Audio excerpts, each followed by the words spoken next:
your holidays are about to become more expensive, since airports, and in particular international airports, are going to have to claw back money from you to fill the void that's going to be left from the Brexit. I kid you not. Oh, yeah, please boot the all like button. Now, you see, Simon Calder, who is a travel expert, yes, he goes around travelling in all different means and ways, and he's wrote an article in The Independent warning people that your holidays are going to become more expensive. And that's if the airports can even afford to run, since they could lose around 4 million passengers a year. Oh. So they will need to claw back some money to pay for all those facilities that they're providing. Or will the government subsidise the airports? Maybe, if they want to keep their BREXIT. Now, this system that's been put into play already by the UK government, brought in by the Tories, and, been seen through via this Labour government. Blimey, what a disappointment. Well, the ETA system is already in play. It came into force in November 2023.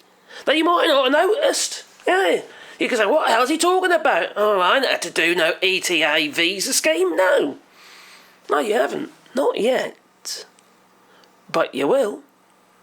Unless you're a British citizen. But all holiday makers coming from abroad to visit the UK or just transiting the UK are going to have to, go online and apply for an ETA. Oh, it's like a travel permit to come into the UK. Now, currently, airports in the EU don't require passengers who are transiting to do anything like that whatsoever. Even when the ETIS system comes into play, they won't have to do it for transiting. So I was being told. But in the UK, they will. Now, put it like this, all right? If you were somebody who was considering, going to Boston, for instance, where are you going to fly from? Are you going to go to Frankfurt, Paris, or Heathrow? Knowing that you're going to have to jump through some hoops and wait 3 days to get your ETA visa to come through. Well, unless there's a massive cost difference, which there isn't, in most cases, well, you're going to choose a different, flight. You're not going to choose Heathrow for your transiting airport. No.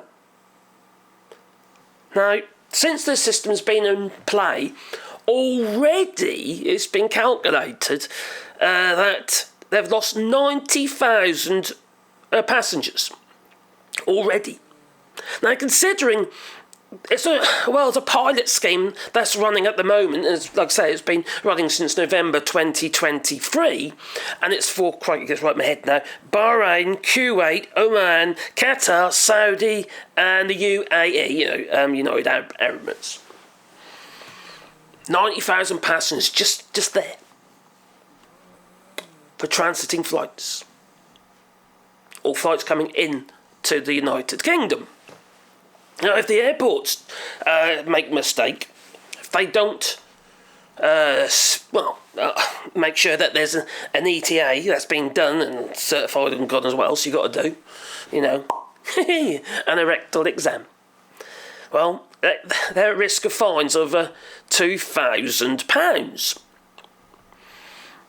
But you see, come April next year in 2025, all passengers transiting the United Kingdom, such as Heathrow, will have to have an ETA carnet, including all countries in the European Union. Well, they ain't going to become Heathrow, are they? No. They're going to go to Paris, say for instance, or Frankfurt. That's what they're going to do. And they'll avoid Heathrow like the plague, because it's just another level of inconvenience. Now, it's been calculated that this could cost the UK economy between £2.5 and £5 billion a year in loss of trade, such as, well, the shops, what have you, in the Heathrow airport, for argument's sake. All the support services, the taxis, etc., etc., etc. It's a considerable amount of money. And this is because of Brexit, or is it? Now, you see, there was a distinct possibility that the ETIS, the European version of this, was going to be coming into play anyway. And as we know, it is. Yes, there's been delay after delay and delay, because it's a flipping headache to try and sort out with 27 member states, as you could imagine, the technical complications, let alone getting everybody to agree. But the UK could have been a part of that as well anyway. But not for transiting passengers. Now, that could change, obviously, They might change their mind on that one. But why would they?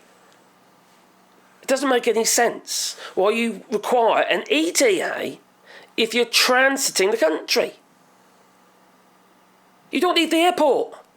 You can't, because of customs and that. Makes no sense whatsoever. And this will help. It's going to harm, obviously, international airports in the UK, in particular Heathrow, but others as well. And these airports are going to have to claw back the money somehow, or have to cut back the airports, because obviously less flights means, well, less terminals are going to be required. They're going to be shut down. If the airport finds it can't make enough money, it's going to have to put up its costs to cover its costs. They don't have no choice. So, what can I say to that then? Welcome to the BREXIT, sir. If I want to be patronising to all you Brexiters. Blimey. Ill thought out, that it is. But there again, that's Brexit for you. And those who want to carry it through. There is no making Brexit work. All there is mitigating Brexit. Trying to make Brexit a little bit less bad. But whatever way you look at it, it is, well, shit. Brexit is Brexit. It really is. There's no way of softening the blow. And Keir Starmer is currently talking to von der Leyen of the EU, saying we're going to have we're going to soften our stance and what have you. We're going to get past all this, get a better relationship with the EU. Yeah, he's been saying no. We don't want this. No, we don't want that. We don't want this. We don't want that. Which makes no actual sense whatsoever when you consider that if we had a referendum today, we would be back in the EU within a certain period of time, or we would have never left in the first place. But Keir Starmer, the unwise, is annoying everybody just to satisfy, which is now the minority. Doesn't make any sense. Anyway, you tell me. Please leave in the comments down below. And if you want to support the channel, what have you, there's Patreon, or you can buy us a coffee, and the links are down below. But also, we're doing a rewilding here in France, which we've now started planting trees again. Today, yes, today. Which might be yesterday by the time you get this video. We've been planting trees. We planted another 24 trees today in the form of an arbour in memory of those who have lost their lives in Gaza. A very kind gentleman made a donation. So, there's links down below if you want to know more about that. But anyway, for now though, toodaloo, and just think ahead about booking holidays next year. If you are European citizens and considering, going to Boston, okay, don't choose Heathrow. I'll mess you up. Toodaloo.